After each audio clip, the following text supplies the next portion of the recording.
Hoy quiero compartir un pasaje que está en Segunda de Reyes, capítulo número 25, verso 27 al 30. Y antes de leerlo, quisiera que pensáramos por un momento, porque yo sé que algunos de los que estamos aquí hemos vivido experiencias de olvido. Y el olvido es un sentimiento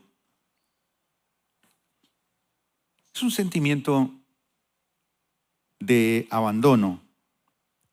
Y ese sentimiento de abandono es una circunstancia que se puede vivir de forma persistente durante la infancia.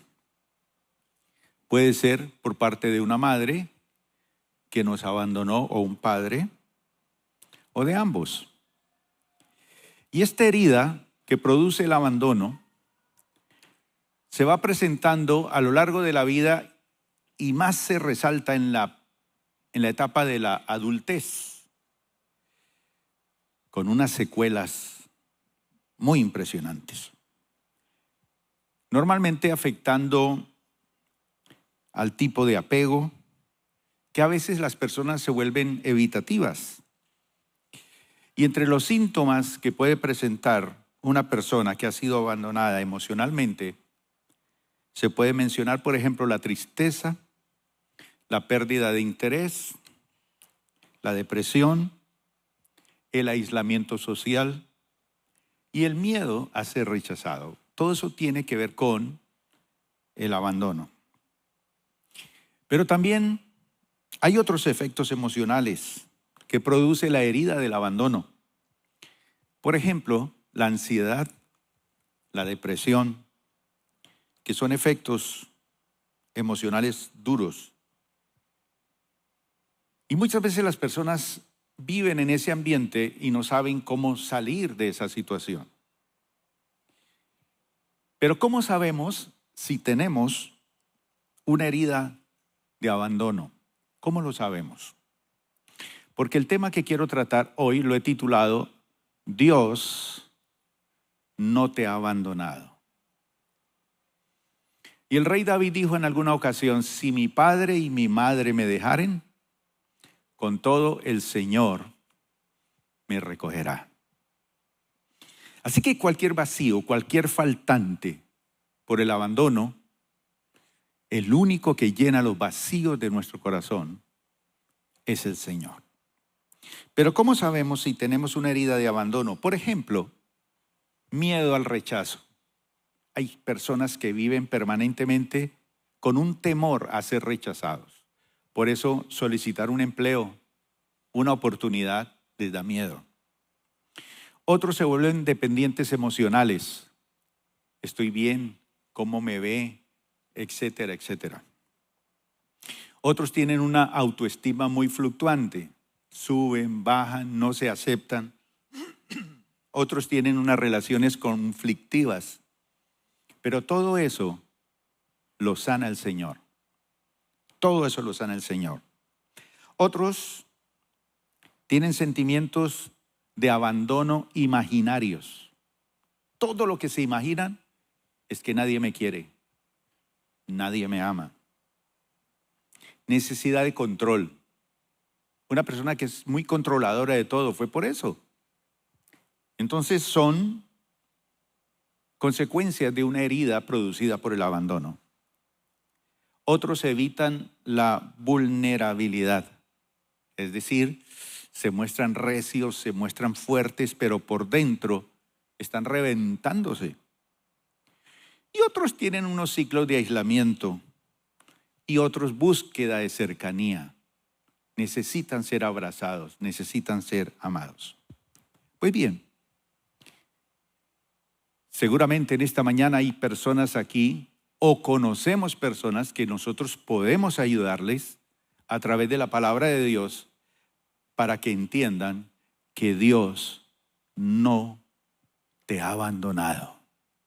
que tú eres importante para Dios, que somos importantes para Dios. Yo quiero hablarles acerca de un hombre que fue rey. Y este hombre va a ser rey de Judá. Las 12 tribus de Israel, 10 de ellas desaparecen y solamente quedan 2 en el sur con su capital, Jerusalén. Y Joaquín va a ser rey de Judá, y cuya historia, porque a ustedes les gustan mucho más los sermones que son históricos, es decir, es una historia que puede bendecir a muchas personas. Y cuando yo estaba leyendo la historia de Joaquín, porque hay un Joaquín con M, que fue su padre, pero este es Joaquín con N. Pero la historia de este hombre puede bendecir a muchas personas, así que cuando usted encuentre una persona que sufra el abandono, esta historia le va a bendecir muchísimo. Y empecemos leyendo el texto bíblico. Segunda de Reyes, capítulo 25, verso 27 al 30.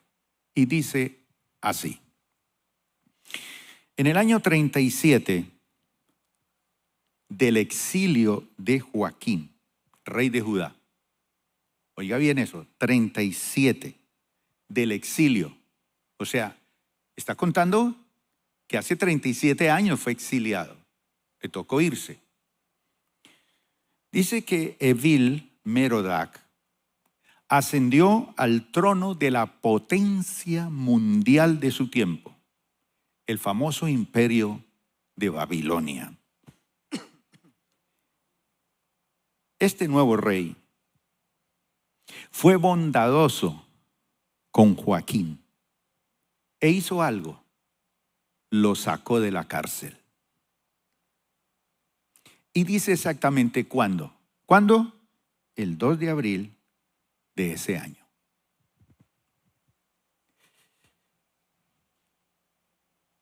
Hay fechas que lo marcan a uno. Por ejemplo, todos los que estamos aquí hemos tenido la experiencia de tener 2 cumpleaños.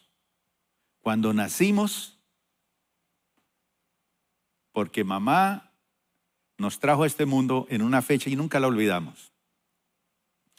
Y el segundo es cuando nacimos de nuevo, cuando conocimos a Cristo. Son 2 fechas importantes. ¿Y cuál de las 2 fechas es más importante? Ambas. Pero tiene un significado esta del 2 de abril porque fue el año en que después de 30 y pico de años alguien me sacó de la cárcel. Estar un mes en la cárcel, 1 año, 2, 5, piensen 10, 15, 20, 30 años. Pero este hombre no tiene 30, 37 años. Y él sale muy joven.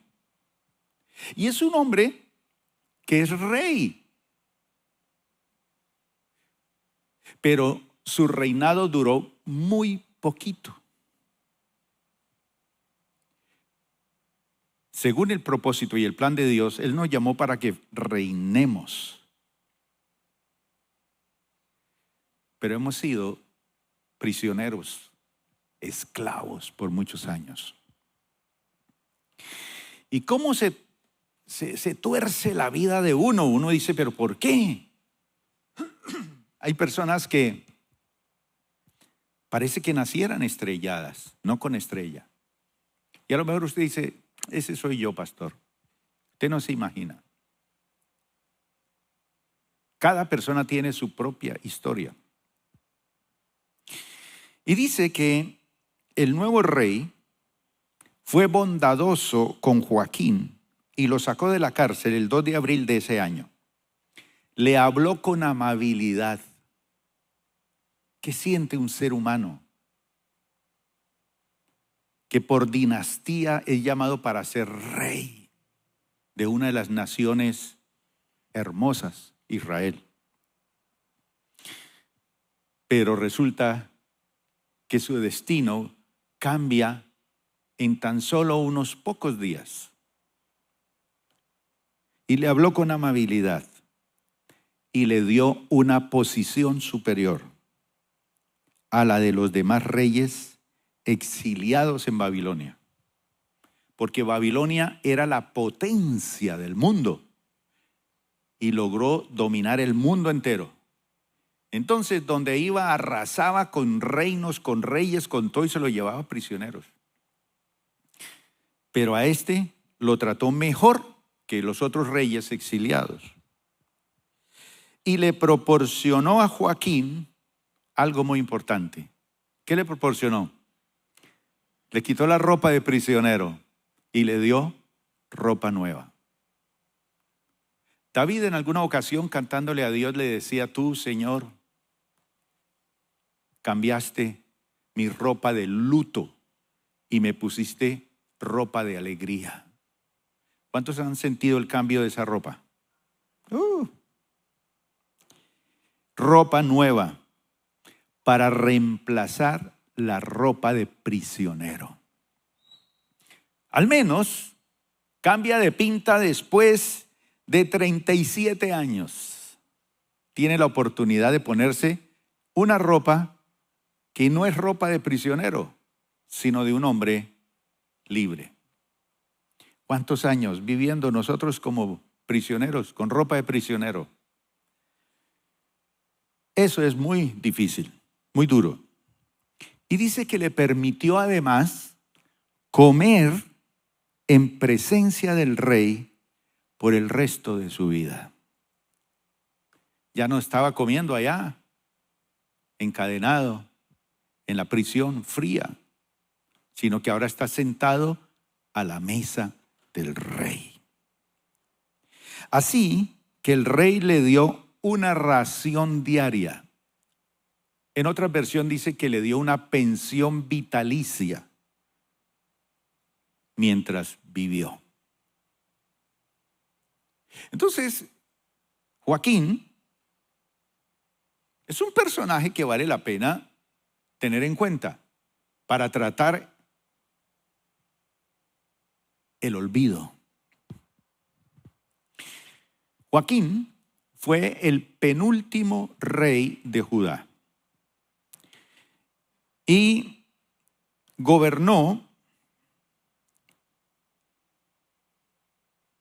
1 o 2 años, cuando él pensaba reinar seguramente 30, 40 años.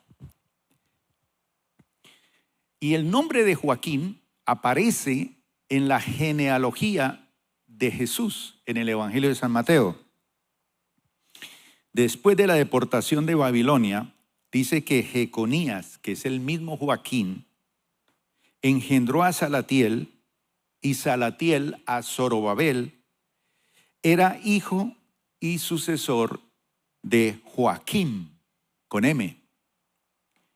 Y duró tan solo 3 meses en el trono antes de entregarse al rey de Babilonia. Pensando, llegué al palacio, soy rey, y a los 3 meses le cambia la vida.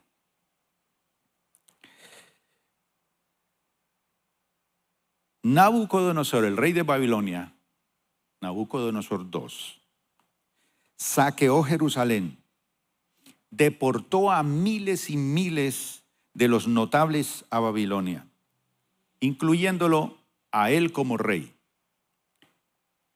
Y se llevó también a uno de los profetas famosos que usted encuentra ahí en la Biblia, el profeta Ezequiel. Así que Ezequiel va a conocer y a vivir la misma experiencia, porque Ezequiel también fue llevado, deportado como profeta a Babilonia. Así que las pérdidas materiales fueron enormes y el pueblo judío quedó dividido entre los que son deportados a Babilonia y los que permanecieron en Judá, porque el rey dejó a unos ¿A quiénes? Los más pobres, los cojos, los ciegos, los bobos. Y se llevó los príncipes, la gente trabajadora, lo mejor. Dejó allá lo que no servía prácticamente. Parece que Ezequiel y otros muchos siguieron reconociéndolo a él como rey, porque era el heredero, a pesar de estar prisionero en Babilonia. Y por allá en el año 562 antes de Cristo, Joaquín es liberado por el sucesor de Nabucodonosor II. ¿Cómo se llamaba él? Evil Merodach. Nombre raro, pero ahí está. Evil Merodach. Hombre de Marduk significa eso. Rey de Babilonia. Y este Evil Merodach va a heredar el trono de Babilonia. Y siendo rey, decide ser especial con Joaquín. Ahora, el heredero al trono, Evil Merodach, va a estar como rey de Babilonia 2 años, no más. Y en esos 2 años le cambia la vida y tiene una decisión para Joaquín que le va a cambiar su vida totalmente. Luego el yerno de Nabucodonosor, un señor llamado Neriglissar, bonito nombre para su niño, como resultado de una conspiración palaciega, derroca a Evil Merodach y va a reinar en vez de él. Pero durante ese lapso de tiempo, antes de que él sea derrocado, él tiene misericordia, siendo rey de ese imperio, con Joaquín. Evil Merodach. Hay personas que nos dejan huella en la vida porque intervinieron en nosotros dándonos la mano en un momento difícil. Lo saca de la cárcel, quien sufrió por 37 años una cautividad impuesta por el rey Nabucodonosor. Este Evil Merodach lo hace sentar en su mesa todos los días de su vida hasta su muerte y le dio una pensión vitalicia. Y luego viene el otro rey y va a respetar eso. Así que él va a estar en una situación privilegiada después de 30 y pico de años. Pero veamos algunos detalles de la historia de este hombre y por qué es tan importante. Joaquín comienza a reinar a la edad de 18 años. Levante la mano aquí a alguien que tenga 18 años.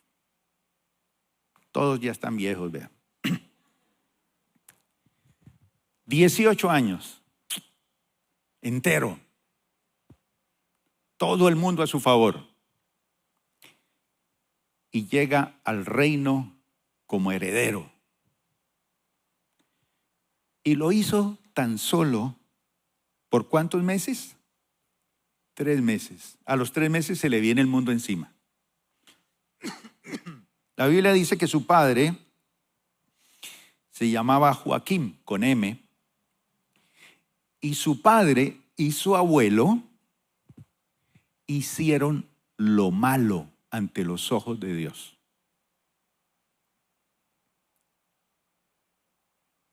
Su comportamiento fue malo, como el de su padre, como el de su abuelo, que también habían sido reyes. Es decir, su comportamiento fue deplorable. Por eso dice la palabra que Dios lo destituyó de su cargo. Segunda de Reyes, capítulo 24, 8 al 11. Dice que Joaquín tenía 18 años cuando subió al trono y reinó en Jerusalén 3 meses. Sueños. Así es la vida, le cambia a uno. 3 meses. Su madre se llamaba Neusta, nombre bonito para una niña, y era hija de Elnatán de Jerusalén. Miren lo que dice la palabra. Joaquín, ¿qué hizo? Hizo lo malo a los ojos del Señor. Y eso complicó su vida. Lo que uno siembra, cosecha. Igual que su padre.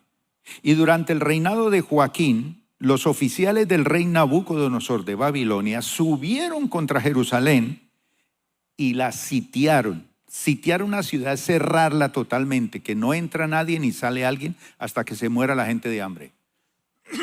Y en esas épocas se tenían que comer las sandalias, las correas. Se vendía la cabeza de un burro altísimo, carísimo, y peleaban por la cabeza de un burro.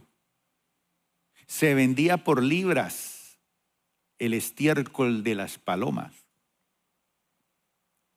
Tremendo. Los historiadores como Josefo hablan de esos sitios de Jerusalén. Por ejemplo, cuando la sitiaban,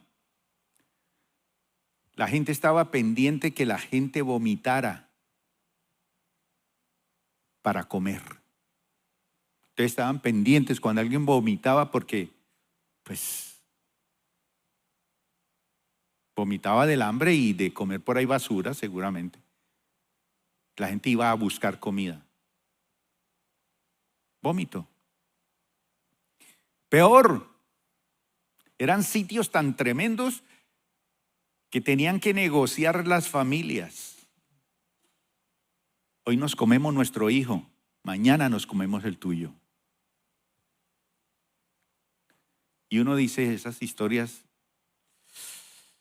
canibalismo, comerse un hijo y tener que comerse su propio hijo para poder vivir. Así que Joaquín es llevado prisionero como botín de guerra y es llevado a Babilonia, lejos, muchos kilómetros. Su madre y sus hijos y varios nobles fueron llevados cautivos. Dice aquí que la ciudad santa, Jerusalén, cayó estrepitosamente por mano de los babilonios y Joaquín lo presenció con sus propios ojos. Él va a vivir esa experiencia dura. Leamos lo que dice allí en el capítulo 24, verso 12. Entonces el rey Joaquín, junto con la reina madre, sus consejeros, sus comandantes y sus oficiales, se rindieron ante los babilonios. Durante el 8º año de su reinado, Nabucodonosor tomó a Joaquín prisionero, como el Señor ya había dicho.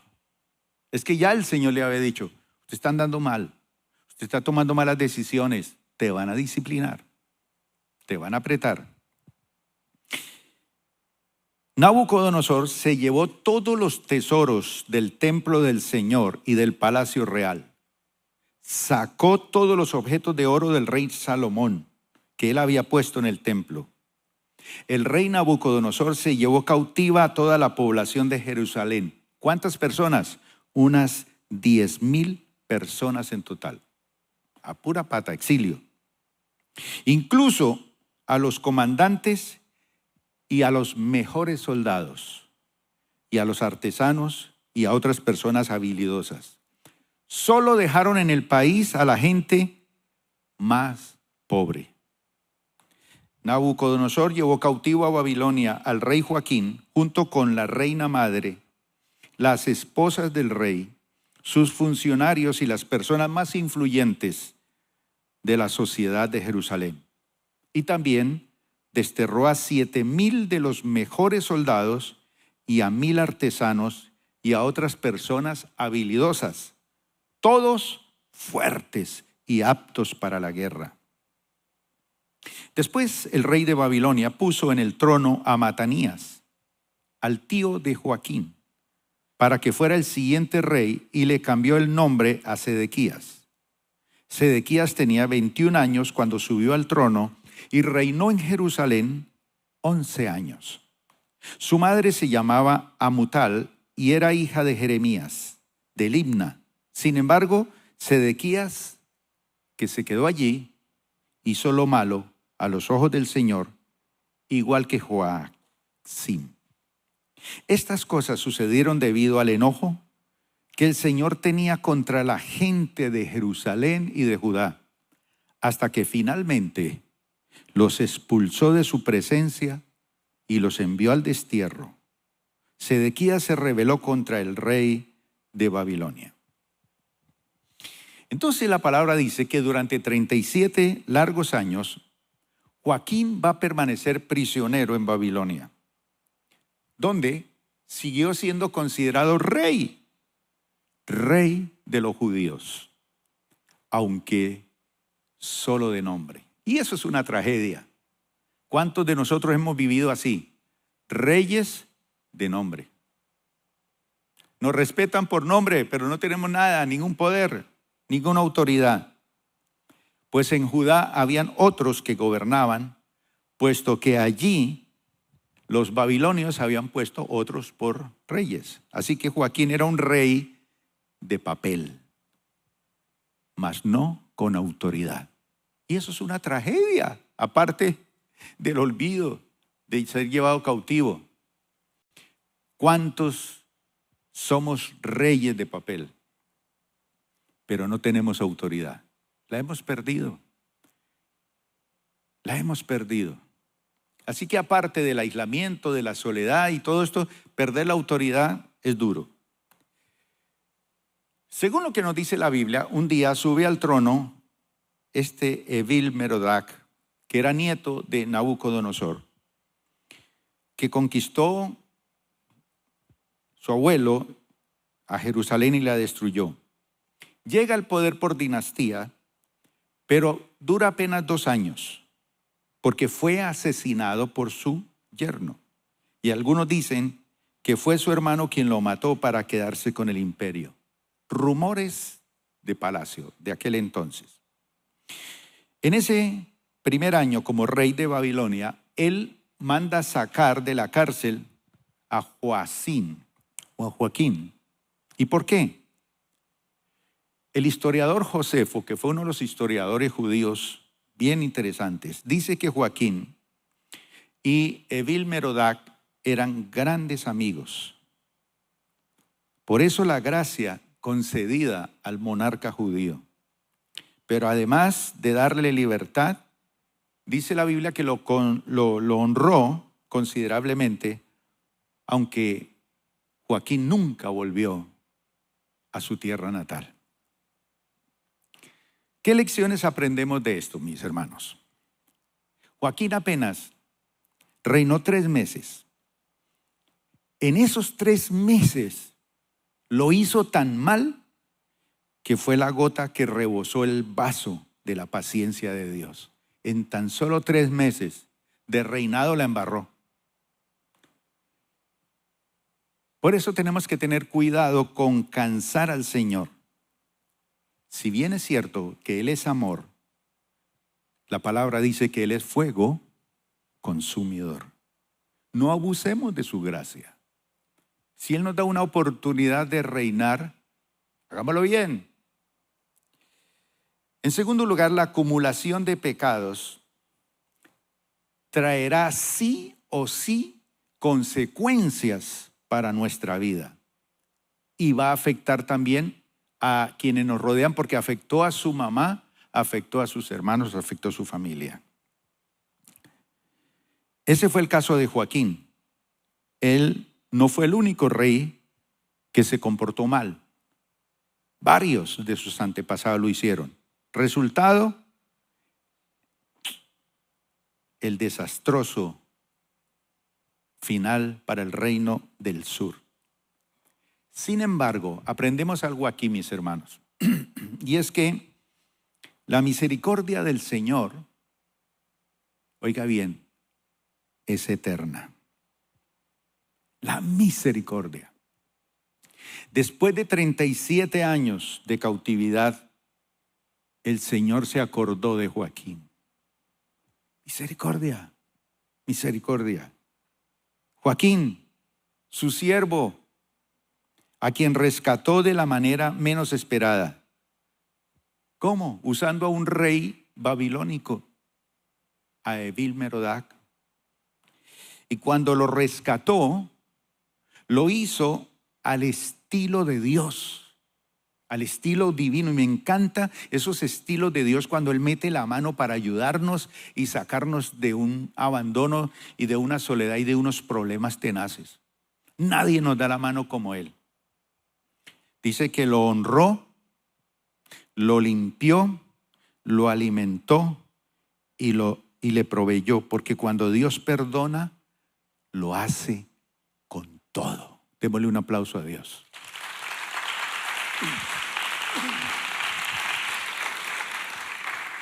No te preocupes por las cosas duras de la vida, por las experiencias que has tenido que vivir. Dios es misericordioso, Él es grande. Y Él tiene su propio estilo para honrarnos, limpiarnos, alimentarnos y proveernos. Porque cuando Dios nos perdona, lo hace con todo. Él es bueno. No obstante, Joaquín nunca volvió a Judá, nunca volvió a su tierra. Murió en Babilonia.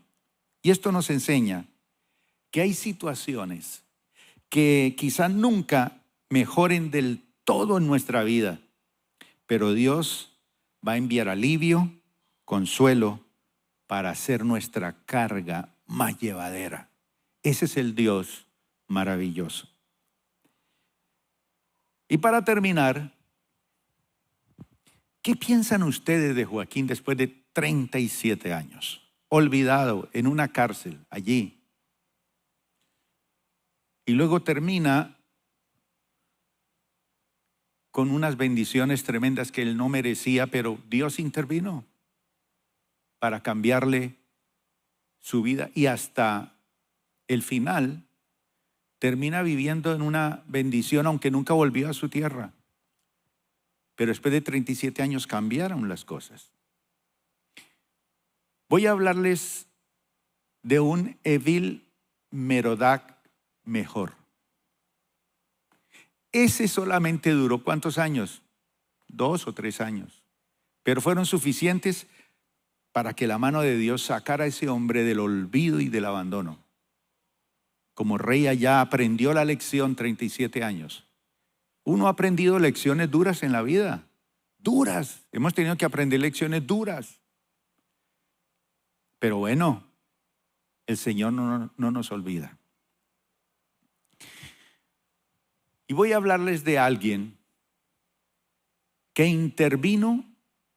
Bueno, ya hablamos de uno que intervino en la vida de Joaquín, pero voy a hablar de alguien que intervino en su vida y en la mía. Y es mejor que Evil-Merodach. Porque Evil-Merodach perdió también su reino, su trono. Y no pudo reinar muchos años, pero fue suficiente para cambiarle la vida a Joaquín. Pero de este que les voy a hablar, aunque murió, está vivo. Y mire lo que él cuenta en su propia experiencia. Y fíjense en estos detalles de este pasaje, que quiero que lo busquen allí en Mateo capítulo 27, verso 45 al 50. Y quiero que lo busquemos en la Reina Valera 2020, versión 2020. Me encanta este pasaje. Porque si usted siente que ha sido olvidado, que ha sido marginado, que ha vivido en prisiones, que ha vivido en una situación dura y difícil, que ha cometido errores, que no ha aprovechado las oportunidades de Dios, no importa. Dice así Mateo 27. Desde el mediodía hubo tinieblas sobre toda la tierra hasta las 3 de la tarde. Cerca de las 3 de la tarde, Jesús clamó a gran voz y gritó: Elí, Elí, lama sabactani.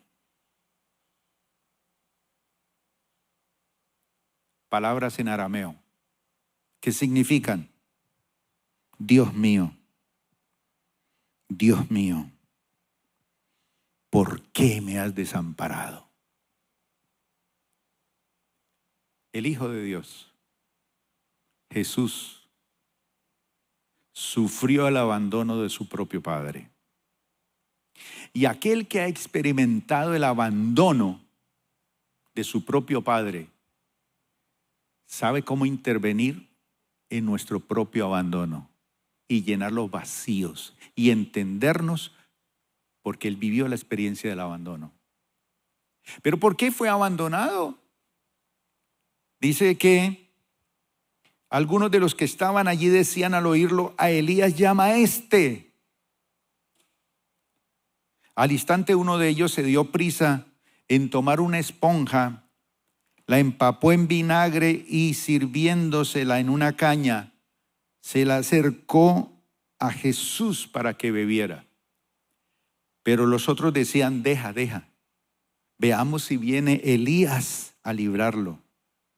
Y Jesús, tras haber clamado otra vez a gran voz, entregó su espíritu.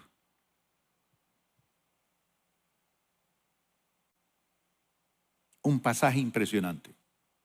Y cuando yo escuchaba ese grito de Jesús: Elí, Elí, lama sabactani, Padre, Padre, Dios, ¿por qué me has abandonado? La respuesta de ese abandono está en uno de los salmos. Dice la respuesta: porque tú eres santo. Es decir, Dios le dio la espalda a Jesús porque Jesús en la cruz se hizo pecado y Dios no tiene comunión con el pecado. Y le dio la espalda. Así que Jesús en la cruz, si usted ha criticado a un pecador cualquiera que sea, si usted criticó la inauguración de los Juegos Olímpicos, que hubo barbaridades allí, si usted critica la vida de muchas personas porque viven mal, vidas desordenadas, en estos días vamos a tener una conferencia espectacular y vamos a aprender muchas cosas. Va a ser un miércoles, de este miércoles en 8. Los animo para que vengan. O si no, la puede ver por las redes sociales que tiene la iglesia. Pero si usted ha visto una persona pecadora, sucia, fea, inmunda por su conducta y su vida, Jesús se hizo peor. Entonces, si usted ha rechazado a una persona porque ha optado un estilo de vida que Él escogió, porque cada ser humano es libre de tomar sus propias decisiones, como Joaquín. Él vivió su vida y pagó con 30 y pico de años. ¿Afectó su familia? Sí. ¿Afectó su vida? Sí, claro. Pero cada ser humano toma sus propias decisiones, así que él toma la decisión de ser malo el ser humano y usted dice: uy, pero qué feo. Y juzga. Hay que ver por qué la persona toma esas elecciones, por qué elige sus caminos, por qué hay tantos vacíos, por qué hay tanta cosa. Y no juzgarla por la conducta que él ha tomado. Pero Jesús se hizo el más malo de todos los malos. Y sabe una cosa, Si hoy en día nos aterramos con las enfermedades huérfanas, que ni tienen nombre, y los médicos no saben cómo hacer para curar esas enfermedades, pero hay gente que ha vivido enfermedades muy tenaces, tan tenaces que en los últimos tiempos que estamos viviendo, pues ya por lo menos, por ley, una persona puede decidir que le quiten la vida con una inyección letal para no seguir sufriendo. Pero antes no, tenía que sufrir y revolcarse en medio del dolor por una enfermedad terminal, dolorosa, horrible. Pues Jesús cargó en la cruz sobre sí mismo todas nuestras enfermedades, de las que el ser humano ha tenido y las que van a aparecer en estos últimos tiempos, porque vienen muchas enfermedades. Por eso Dios le dio la espalda y lo abandonó, porque Dios no tiene comunión con el pecado. Pero Él le dijo, en tus manos encomiendo mi espíritu. Y Él volvió a la vida, resucitó y está vivo. Evil Merodach hizo un gesto con Joaquín y murió. Jesús hizo el mejor de todos los gestos, pero Él está vivo y está aquí en esta hora con nosotros para decirnos, yo soy el camino, la verdad y la vida. Y si te han abandonado, y si estás viviendo en prisiones, y si has afectado tu familia con decisiones bien tenaces, Jesús cargó sobre su cuerpo todos sus dolores, todas sus malas decisiones, todos nuestros pecados, todas nuestras enfermedades. Y por eso hoy podemos decir que hemos sido liberados de las prisiones del pecado, de la amargura, de la soledad, del abandono. Un aplauso para el Señor Jesús.